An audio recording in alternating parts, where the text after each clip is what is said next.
Now, The Hunt Palmer Show. This is a catastrophe.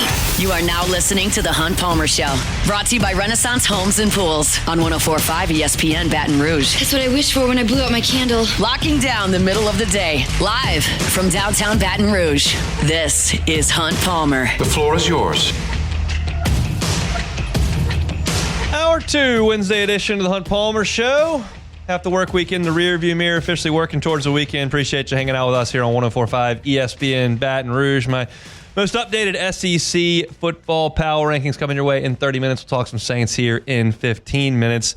Now, my pleasure to welcome to the show a man who, for 25 years around here, has been known as a national champion, a big league all-star, and a Tiger great.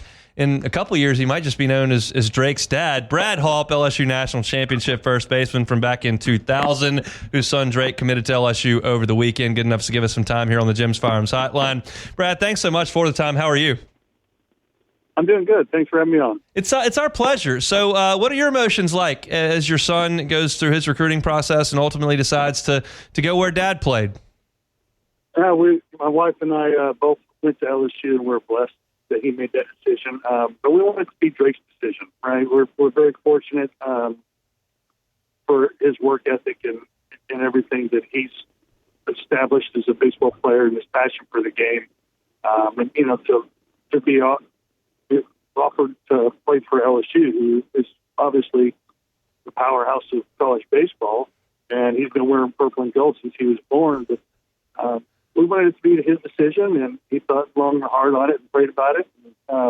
He was so excited to make that decision, and we were so proud of him. That's awesome. Obviously, you and your wife having gone to LSU, that was my next question. You kind of answered it, but did he grow up coming to football games, going to some baseball games? I realized that you're playing professionally for the early part of his life, but was LSU a part of his life growing up? He's always been a fan of the baseball program and us watching as many games as we can in college baseball. And the only football game he went to is when he was younger, when they played at Cowboy Stadium. We live in Dallas-Fort Worth. Okay. And so, you know, it's harder for us to get to football games. The football game against Florida was his first LSU tailgating football experience. I was warning him of the magnitude of it, but he finally got to experience it and just loved it. That's awesome to hear. I'm curious, getting to go through it as the dad of a recruit and looking at the new box that, of course, you played in the old box and what LSU baseball has become since you played your last game in 2000. Like, what was that like for you to come back to Baton Rouge and see what LSU baseball has kind of become? Yeah, to separate myself from my son's deal was awesome because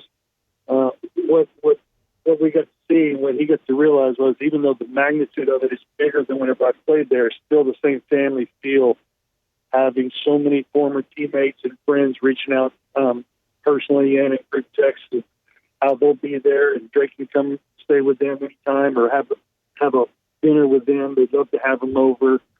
Me getting to go see Skip Bertman and spending some time with him at his house and just getting to hug the man who helped me become a big leaguer. Make sure to tell him I love him again one more time. Just all the emotions of, you know, being a former Tiger and just seeing it, it's all still there. And at a bigger level, you know, Skip climbed the mountain for that program. I mean, he climbed the mountain. It's unbelievable, the speed at which he climbed that mountain, too. It's really refreshing seeing new head coach Jay Johnson climbing another mountain. He's actually taken it to another level, which is just extremely impressive as a former Tiger player and fan. Talking to Brad Hawpe, Tiger National Champion in 2000, whose son Drake committed to LSU's baseball program over the weekend. We have been so impressed covering Jay Johnson and watching him create those rosters year to year and his tenacity on the recruiting trail. What can you tell us about watching Jay Johnson in action recruiting your son? I was really surprised at how aggressive and hardworking and good he was at recruiting. Just you would think that, okay, we're LSU and we win the national champions and people are just going to come to us. There is zero of that attitude. They work. I don't think he slept that whole weekend. And I don't think he sleeps all weekend during the spring baseball season. It really is baseball and recruiting and development only for his life. I mean, I was thoroughly impressed at him and his staff and their knowledge and their passion to recruit kids. I'm glad my son picked there. And when I looked at my wife when we got home, I'm like, how does he not get every single kid he recruits? It's pretty incredible. He's something in building those rosters, and he's accomplished a lot here in Baton Rouge in a short time. I'm going to let you brag on your kiddo here. Tell us about Drake's childhood, his development, and kind of what kind of ball player he is to this point in his progression. He's a right-handed throwing, left-handed hitting outfielder. He still thinks he's a pitcher, but he's not going to pitch there. That's not for high school. You throw 90s, when you're 16 years old, easily for strike. And in high school, you're a good pitcher. But, he just closes or something and throws low to mid-90s maybe, tops for his high school program. But his calling card is his dad. He's a big, strong kid. He's 6'4", 215, and works hard. I'm proud of him because he's a really, really boring kid.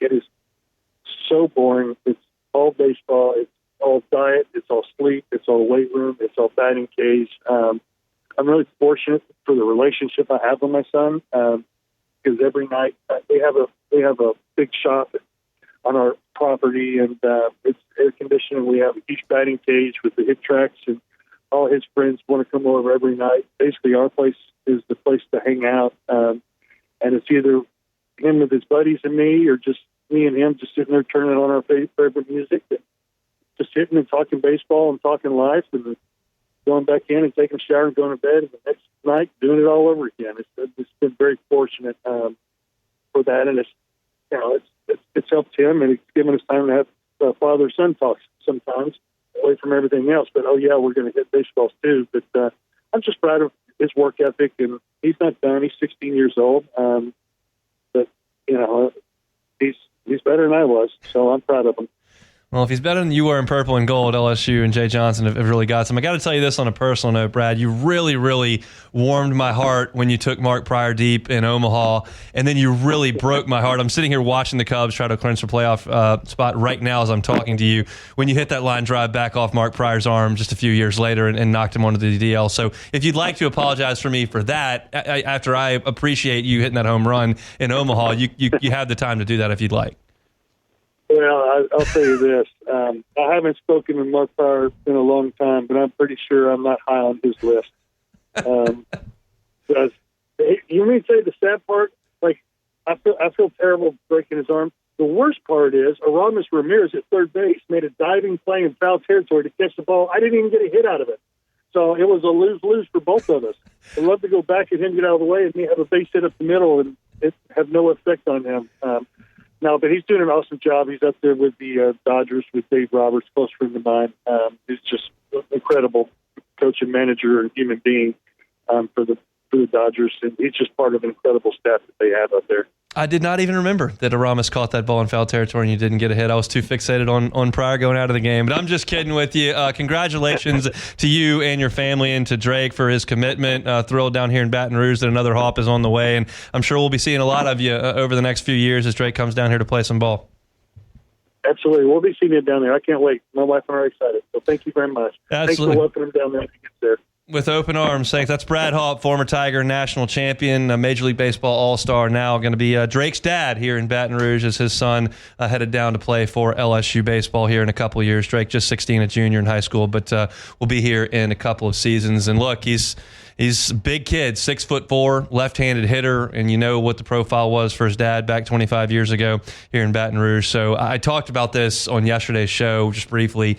Jay Johnson loves left-handed hitters, and you face a lot of right-handed pitching in college, and left-handed hitters have a huge advantage on that. And power from the left side is a huge premium tool. And Drake's dad parlayed that into a big-time, big league career. We made an all-star team with the Rockies. And look, Drake profiles that way as well. So excited to get him down to Baton Rouge here in a couple of years, and really appreciate Brad for giving us a little bit of time here on this Wednesday. All right, we step aside. We'll come back. I saw an interesting piece up at Saints Wire about some moves that they would like to see the Saints make in taking veterans off the field and putting forward a youth movement. I'll tell you what I like about it, what I don't when we come back. The Hunt Palmer Show. Genesis of Baton Rouge, genesisofbatonrouge.com is that website. Get on by and see their showroom. No detail was spared. You walk in, it feels like a spa in there. They've got this gorgeous little rock spot there, and they've got a spot where you can sit near the service aisle. It's got incredible Wi-Fi. It's got snack stands, fabulous coffee maker. It's quiet. They've got partitioned areas if you do need to get some work done. And oh, by the way, they've got an unbelievable staff there at Genesis of Baton Rouge. Go by and see them. Just chat with them. You're not going to feel pressured. You're not going to feel upsold. You're not going to feel taken advantage of or confused. You're just going to feel helped. You're going to feel like a guest, not a customer. They've got an amazing line of vehicles. They're happy to show you around. And look, they've got incredible perks that come with those purchases. You're talking about complimentary maintenance for 3 years, valet maintenance for 3 years. And you're going to be treated like family when you go over to Genesis of Baton Rouge. You probably haven't been over there at Airline at Pico.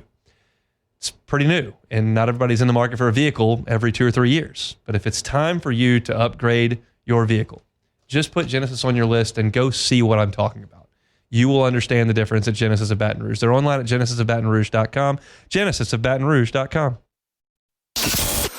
This is the Hunt Palmer Show, brought to you by Renaissance Homes and Pools.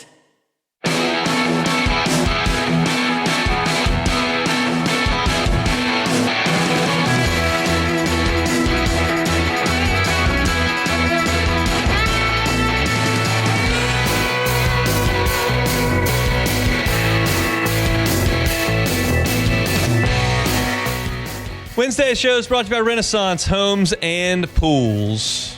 Contact my guy, Joey Blanchard. Fill in that contact info at builtbyrenaissance.com, builtbyrenaissance.com. Latest update in my SEC football power rankings coming in 15 minutes. Beck, how are we feeling about the Commodores?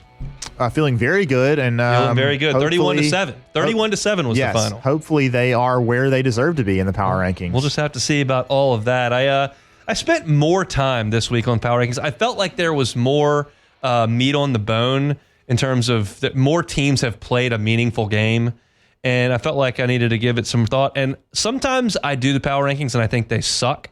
I don't think these are bad. I think these are pretty good. So we'll get to those coming up in 15 minutes.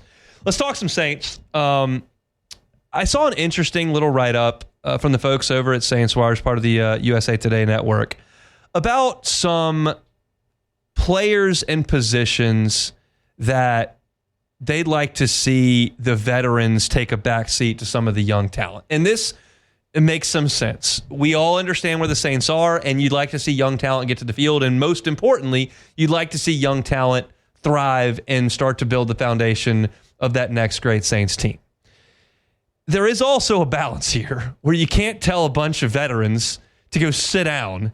We're going to play the guys who have no skins on the wall, who are maybe worse than you and going to get your brains beat in while you sit on the bench and collect your checks. Like there's a little bit of a decorum here in terms of fielding the best team that you can, with an understanding as an organization that there is a need to get some young players on the field. So some situations warrant more playing time for the youth, some maybe not.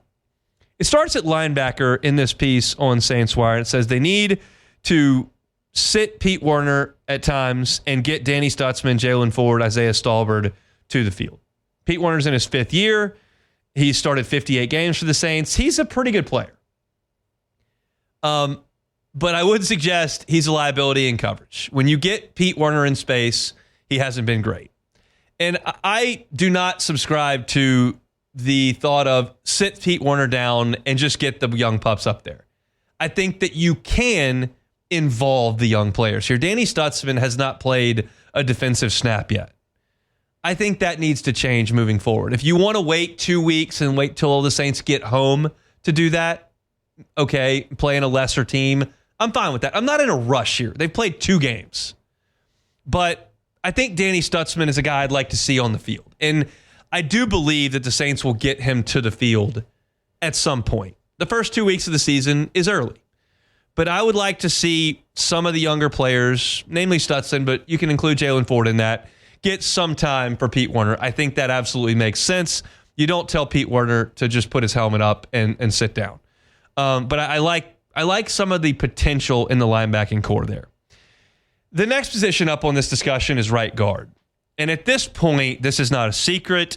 This is not a hot take. This is not a unique opinion. This is not a lot of statistical research. Cesar Ruiz has been atrocious for the Saints. He's been awful at right guard. He's regressing. This is not a guy who's been awful his entire career. He's never been what you thought he would be based on where his draft selection was, but he's been okay. He's been awful for the first 2 games. I mean, you can see some of the video on Twitter where the Niners were moving Joey Bosa inside just to get a piece of Ruiz, and he manhandled him a couple of times. They don't have a very obvious replacement for Ruiz. Ruiz's cap hit is just north of $6 million, and Dylan Radins and Torricelli Simpkins are options. Do I know that they're better? No, I don't. Would I like Ruiz to improve? I would.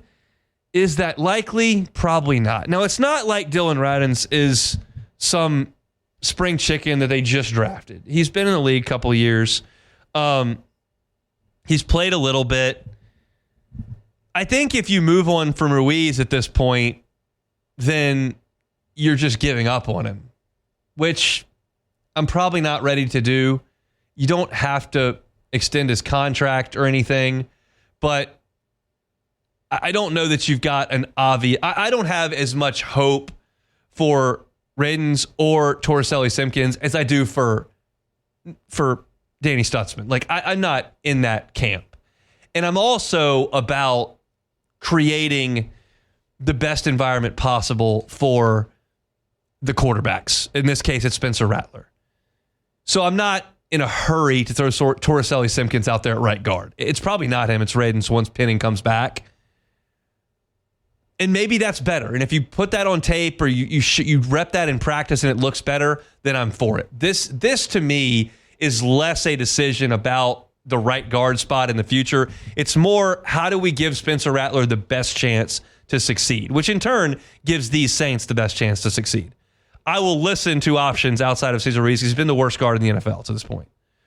But I'm not like begging to get one of these replacements in based on their contract status and age. I think just put the best guy out there. And it may be Radins. It could be. We'll see. At cornerback, you got Isaac Adam, who had a terrible game on Sunday. He was awful.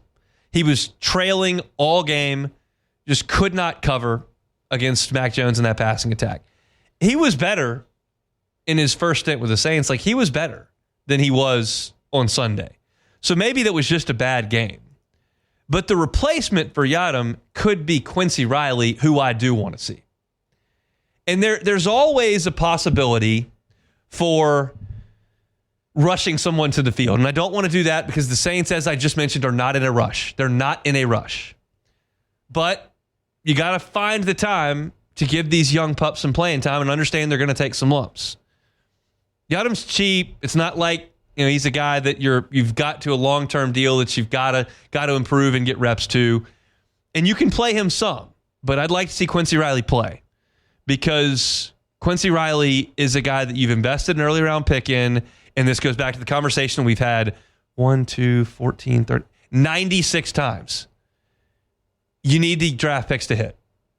Need them to hit.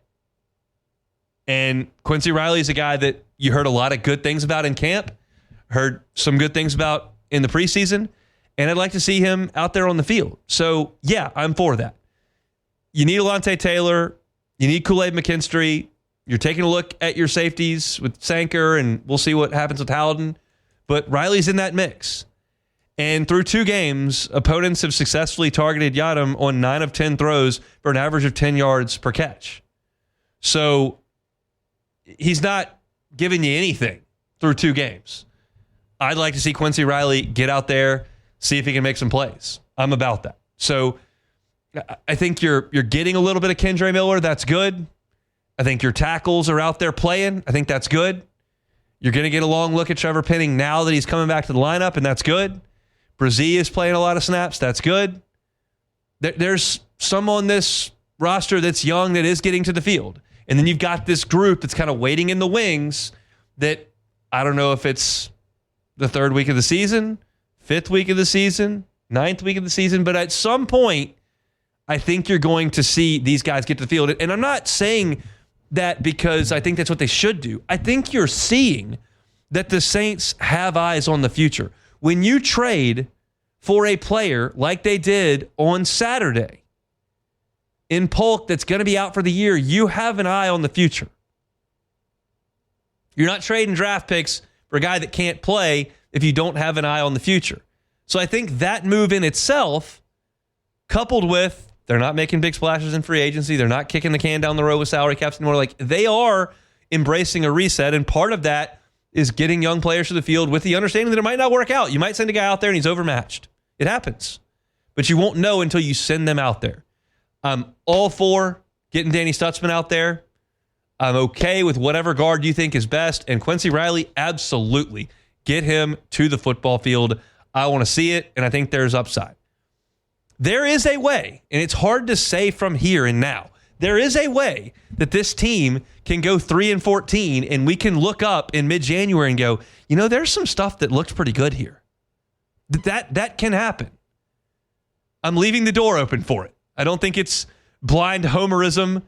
I don't think it's unreasonable. But you're not going to feel good about it if you continue to play these veterans who aren't playing well. You don't let the young players get to the field, and then the veterans move on and your young players have no experience. The only way to create that optimism and to cultivate that young talent and to get them to be producing on the next great Saints team is to let them play. And I'm not telling you it has to happen this week in Seattle, and I'm certainly not telling you you need to throw all the pups into the deep end when you get to Orchard Park and see Josh Allen in a week and a half. Not a great spot to introduce a lot of guys to the NFL. But the home weekends against the Giants and against the Patriots, let's see some of these young guys. I'm ready. So hopefully that is the way that the organization feels as well. We're chugging along here on a Wednesday edition of the Hunt Palmer Show, brought to you by Renaissance Homes and Pools. We will step aside. When we come back, SEC football power rankings. Tigers moved. We'll talk about it next. The Hunt Palmer Show. Swing Easy Golf Club in Baton Rouge. SwingEasyGCBR.com. I'm a guy who hits a lot of golf balls on the driving range, have in my past, but I really like to play the courses on the golf simulator. You hit the tee shots, you hit the iron shots, you hit the chips, you also do your putting. And I found it to be a lot of fun. And I found it to be fairly accurate. When I hit a shot, I can kind of feel what I think it's going to do, and it's oftentimes reflected on the simulator. Whether you want to go play Pebble Beach, Cypress Point, Bethpage Black, where the Ryder Cup is next week, you want to play St. Andrews, they've got all these courses wired into those simulators. You can go with your friends. They've got plenty of seating areas in those bays. They've got cold drinks, cold beer, wine. They've also got the TVs. You can watch the games or just hang out and just chop it up and hit some golf balls. I love hanging out at Swinging Eagle Golf Club. I did that with two coworkers, two of the guys from sales back on Friday, and it was a lot of fun. So if you're looking for something to do, want to do it inside while it's still blazing hot, want to involve some golf and maybe a beer or two with the television, Swing Easy Golf Club, great place to do it. They're on Segan. I always want to say Perkins. They're on Segan at Perkins in that shopping center. Go on by, walk in, and grab one of those bays. Book a tee time. Play one of those famous courses, have some fun playing some golf. No matter your skill level, you can get it done at Swing Easy Golf Club. Check them out online at swingeasygcbr.com. Swingeasygcbr.com. You're listening to The Hunt Palmer Show, brought to you by Renaissance Homes and Pools.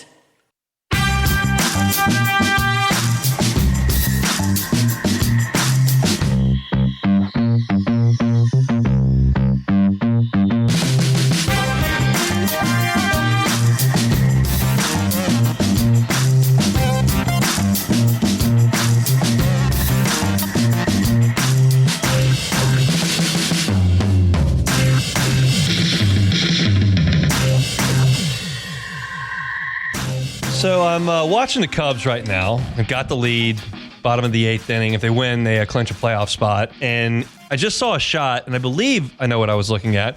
Cubs are in Pittsburgh right now, day game. I believe it was all the Cubs employees that work in the facility there at Wrigley. They don't travel with the team, out in the outfield with beers, watching the game on the Jumbotron, getting ready to celebrate Are they celebrating too early, Beck? Should we have the beers out in the outfield in the 8th inning? No, it's way too early. Way too early for that. Way too early, Hunt. What if I come back and suggest that if they lose, they still have like 12 opportunities to win one more game?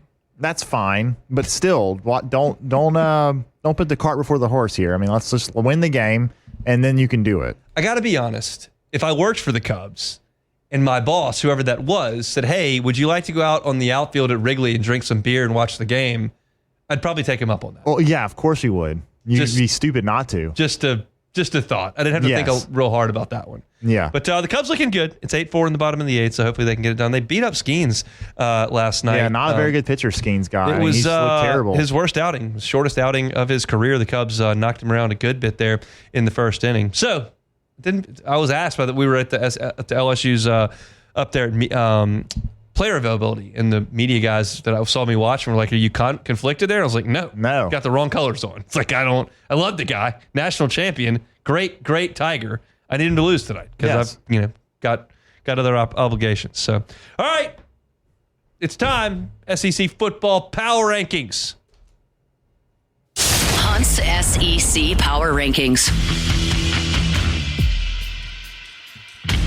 The Georgia Bulldogs. Georgia stays at 1 after going to Knoxville and winning. Gunnar Stockton threw for 300 yards. They were gutty. They were tough. They were gritty. They were on the road. They made the plays they had to win. I didn't love Josh Heupel's play calling, but Georgia's just good. And they're in the number 1 spot until I really need to take them out of the number 1 spot.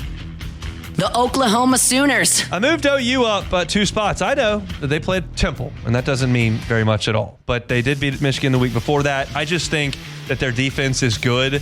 John Mateer leads second in college football in total offense, and they lead the SEC in total defense. I think it's a complete team right now. I think Oklahoma looks very, very good. I've got them at 2. The LSU Tigers. I moved LSU back a spot to 3. The offense is a concern. I'm not going to sugarcoat that at this point. I don't think it's a catastrophe. I don't think it has no chance of improving, and there could be an injury that they've got to get healed up at the quarterback spot. The defense is very good. I trust that defense. The offense is not as good, so I've got them down a spot to 3. Texas A&M! I moved the Aggies up to number 4. That's 2 spots. Marcel Reed threw for 360 yards at Notre Dame. That's a pretty big deal, I think. He's thrown 9 touchdowns, only 1 interception thus far. Their defense does not look good. I will give you that. They have given up too many points, too many yards. But I trust Mike Elko to do a little bit better with that, like I trust Garrett Nussmeier's LSU offense to get a little bit better. And Reed looks good to me. I've talked about this now for 3 weeks, so I'm not new to this train. I thought he looked good against the terrible teams they played. He looked very good against Notre Dame, so I move A&M up to number 4. The Alabama Crimson Tide. This is a little bit knee-jerk, but I moved them up 5 spots. They were 10 last week. They're 5 this week. I have watched Ty Simpson now the last 2 weeks. And I know that I don't care about the 17 for 17 against whoever the heck they beat by 70 the week before. But he was zipping it in there against Wisconsin. And if he's pretty good, which it looked pretty good to me over the weekend, like Bama becomes a different team.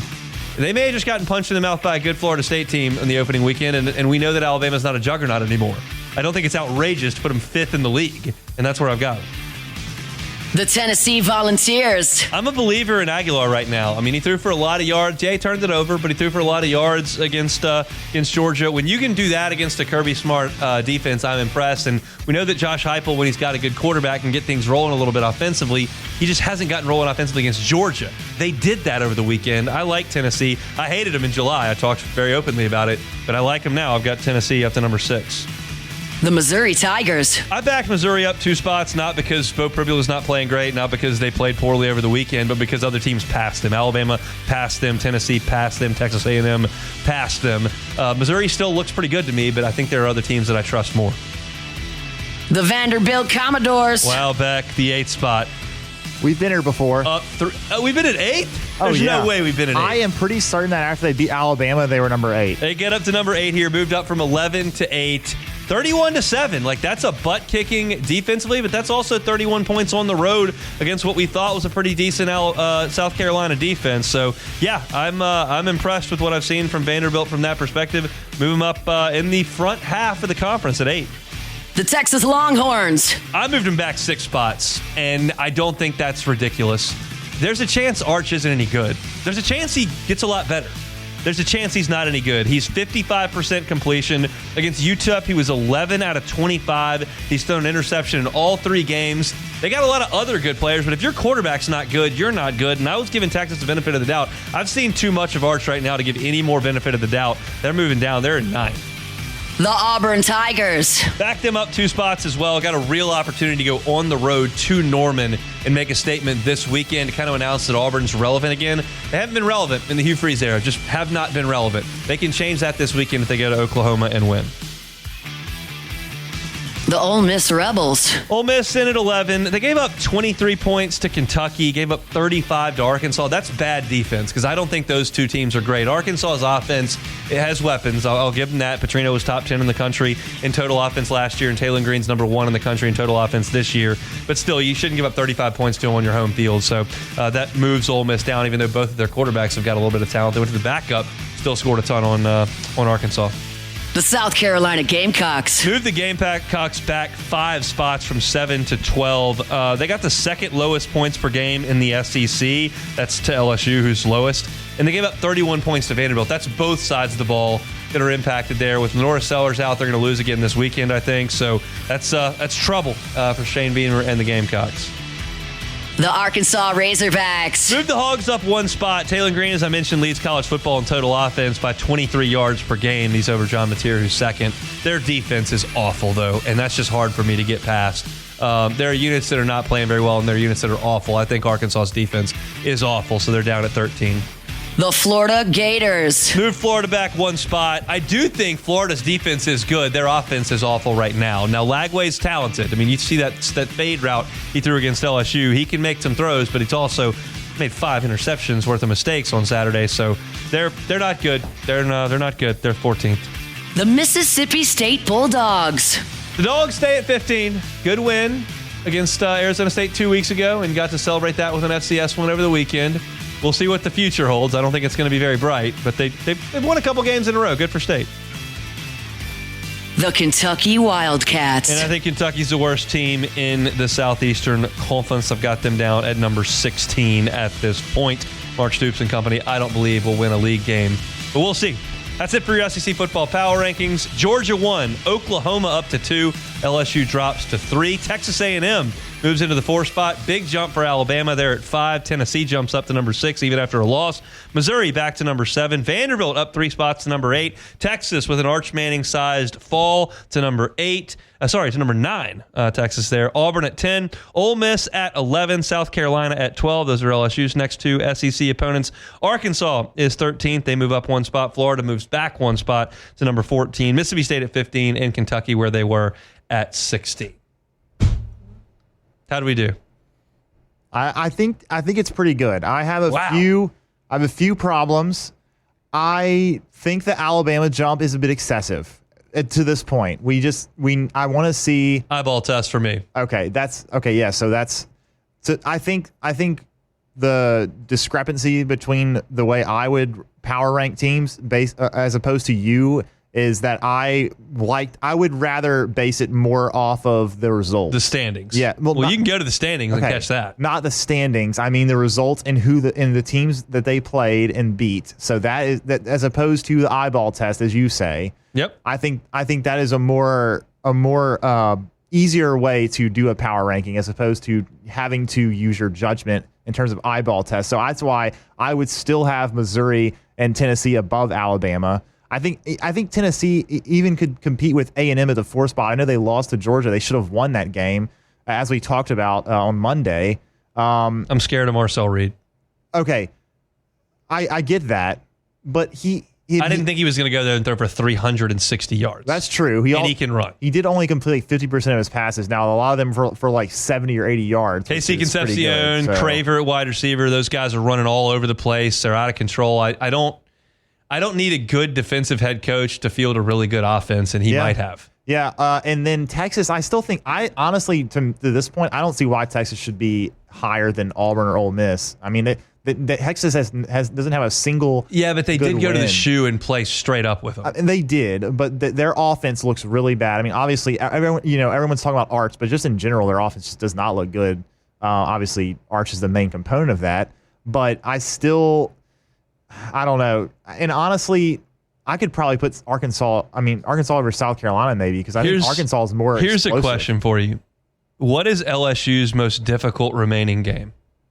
I'm guessing you want me to say Texas A&M because it's I'm asking you. My power ranking suggests it's at Oklahoma. Well, yes, that could be the case, but I'd probably go with A&M right now.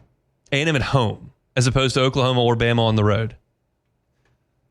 I do worry about A&M with Marcel Reed. This is going to be my cry until it's proven stupid. I'm going to trust that defense in that stadium probably all fall. Yeah. That's going to be a tall task for anybody to come in and deal with. It's going to be the best offense they see at home, I think. Yeah. Right now you have nothing to go off of on South Carolina's offense. I think the scary thing about A&M too is that while their defense has not played well, LSU's offense hasn't played well either. So Correct. it's going to be. If LSU doesn't play better than they had the first 3 weeks on offense, they're going to lose 3 or 4 games. Yes, You cannot expect your defense to hold Arkansas, Alabama, A&M, and Oklahoma all under 20 points. Yeah. It's just, that's going to be hard to do. It is. I'm still, Oklahoma has been the biggest surprise to me. I mean, I was wondering how John Mateer would play in the SEC, and so far so good. I mean, they haven't really got into the meat of the SEC schedule yet. Haven't played a league game yet, but they played a Michigan, and they played Michigan good on both played sides. well, so yeah. Mateer, second in the country in total offense. So those are your SEC football power rankings here in week, I guess that's the 4th week we have done them. It is. We'll continue to keep it rolling. Close out a Wednesday edition of the Hunt Palmer Show next. The Hunt Palmer Show. This is the Hunt Palmer Show, brought to you by Renaissance Homes and Pools.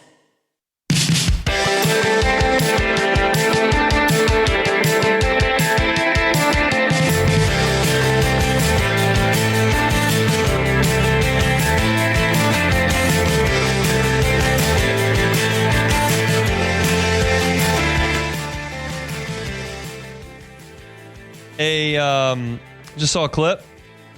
Cubs, there's the locker room for the Cubs. It is full of, the screens are down, all the beer and champagne are on ice, so hopefully they don't give up 4 in the bottom of the 9th here, which is coming up. Does it feel weird to, it's been what, 4 or 5 years since they made the playoffs? They have not been able to celebrate clinching anything since 2017. Yeah. Because they missed in 18, and then in 19, they got into this weird deal where they didn't clinch the last day, so they had to play game 163 against the Brewers and lost, and they had to play the Rockies and lost, and so they were completely out in this double playoff thing. So it just feels kind of weird to me to be celebrating a wild card spot. I mean, I get it, you haven't been in the playoffs in a long time, but still, it's like, all right, like they play so many games. They do. It's like they do. You have a chance to celebrate something. I get it. So they will be in the playoffs if they can just get 3 outs here. I'm curious who they're going to send out to get 3 outs with a 4-run lead and an off day tomorrow. They don't have an off day. They don't want to go in Cincinnati. Yeah, they've been throwing a bunch of the lower end guys. I mean, they just threw Pomerantz, but I don't know. We'll see. We shall see. Let's handle our last order of business here with Take It or Leave It. Take it or leave it. Take it or leave it. Presented to you by Flight by Yingling, the next generation of light beer, crafted by America's oldest brewery. Today's hottest stories in sports, news, and sometimes even Hunt's life. The question is, will he take them or leave them? True story. The Cubs are about to drink some beers in Pittsburgh. I've had a Yingling in Pittsburgh at PNC Park. They didn't have Flight at that point because it was 2011. Now they do. So if you're looking for a light version of Yingling, check out Flight by Yingling, the next generation of light beer. I tell you every single day, just 95 calories. You're talking about 2.6 carbs. Got the slim cans or the gorgeous bottles. And if you're stopping to pick up some beers for the weekend, which is now coming up, we're on the back half of the week, pick up some Flight by Yingling, the next generation of light beer. All righty, first one here. Cincinnati Bengals, they will not rule out Joe Burrow returning later in 2025. Coach Zach Taylor said at least the next 4 weeks he's absolutely out. That's the best I can give you. We know for sure that it will be multiple months that he's out because of the injury. But Joe Burrow coming back to a team out of the playoffs, take it or leave it? Here's the deal: you take it because it's going to happen. You leave it because it shouldn't happen. Yeah. If there are 3 weeks left, and they are, 3 games left, so you've got call it 12 losses, and you're not going to make the playoffs. They'll still bring him in. They'll still bring him back because that's just what they do. Yeah. And I wouldn't if they can't make the playoffs and they've just been terrible with Browning at quarterback. I would just give up, but they won't do that. The second he's ready to play, assuming it is not week 18. Right. With 1 week left, they wouldn't put him out there. I think the minimum is 3 weeks that he would give him. I hope they don't. I hope he's back in time, and I hope Browning plays great and they got a chance to sneak into playoffs. But this feels like a lost season, which is a huge bummer with a 29-year-old star quarterback. All right, next one here. The Colorado Buffaloes football team, they have not been good this year. They're going to be switching back to Caden Salter as their starting quarterback this week against Wyoming. The I didn't know they had switched in the first place. Yeah, they switched and proceeded to lose to a Houston team that probably isn't very good either by 2 scores. Coach Fritz. Yeah, the wheels are falling off the Buffalo train with Prime. Take it or leave it. I'll leave it. It's all relative. Yeah. What were they when he took over? 1-11, Something like that. Maybe 0-12, like whatever. So if he wins 8 games, that's awesome. And I think they've got a chance to do that. I'm not going to watch any of Colorado play football because I don't care about Colorado playing football. But I don't know anything about their team other than they don't have Travis Hunter and they don't have Shedeur. But I think they will. I think they'll be okay because I think he's accumulated some modicum of talent, and I think their league is mediocre. So I think they'll win some games. All right, last one here. Florida assistant coach Jabbar Jalouk got suspended for 3 games and for his involvement in the altercation that seems to always happen when LSU plays Florida. The pregame, there's always something happens between the two teams. But Jalouk got a 3-game ban for his role in it. Take it or leave it. Take it. I'll take it. I wouldn't have been surprised if they fired him. Yeah. You can't slap a college player pregame. That is just an unbelievable lack of judgment by a mature coach who has been dealing with young people for 2 decades. I knew Jabbar Jalouk when he was the head coach at Carr back in 2010, 2011. And that's you're talking about 15 years ago. He's coached at Louisiana Tech and Texas Tech and LSU and Florida, and he's coached all over the place. He's been dealing with young people. You can't slap someone. Like, what on earth could a player have told? I'm assuming Jabbar Jalouk's in his upper 40s to 50s. What could a 20-year-old have said that you feel like you need to be in the middle of it and slapping somebody? That's just a remarkable lack of judgment. Definitely by a is. coach. I wouldn't be surprised if they fired him, but I don't. Maybe they won't. It doesn't matter. It doesn't matter because the whole staff's getting fired. Yeah, that's true. So the question is there some sort of fire for cause breach of action where Florida can save a few $100,000? I have no idea what's on Jabbar Jalouk's contract. I'm assuming he makes he was the high 6 associate head figures. coach, so probably decent. Yeah, he's making high 6 figures, probably maybe right at $1 million. So yeah, if there's something they can save money on, they can do that. Maybe they will, but that's just unthinkable that he would do that. But literally, it seems like every time LSU plays Florida, there's a pregame scuffle. It's just Hester and Flynn kind of say it's part of who Florida is. They're just a trash talking bunch. They would know far better than I would. But whatever that happened with Urban Meyer in 2007, I don't know if that necessarily translates to present day, but they think it does. So there you go. That'll do it for our pause here. Wednesday? That'll do it for our Wednesday show. Well, the Cubs just made the playoffs. Oh, okay. Ian Happ just caught the ball, and I had far more interest in the Cubs actually making the playoffs here in September than telling you what day of the week it was to round out the show. I'm in a good mood. I'm happy I'll get to watch Cubs postseason baseball here in a couple of weeks. I'm also happy because half the work week's in the rearview mirror. If you missed any of today's show, catch it on demand wherever you find your sound. Search Hunt Palmer Show, Hunt on LSU, also Hunt on Saints. Matt's about to drive you home on After Further Review. We're back tomorrow. Should be a fun show. We'll have Luke Johnson on, Chris Blair as well. So looking forward to that. Have a great Wednesday. We're back tomorrow. It's the Hunt Palmer Show. The Hunt Palmer Show.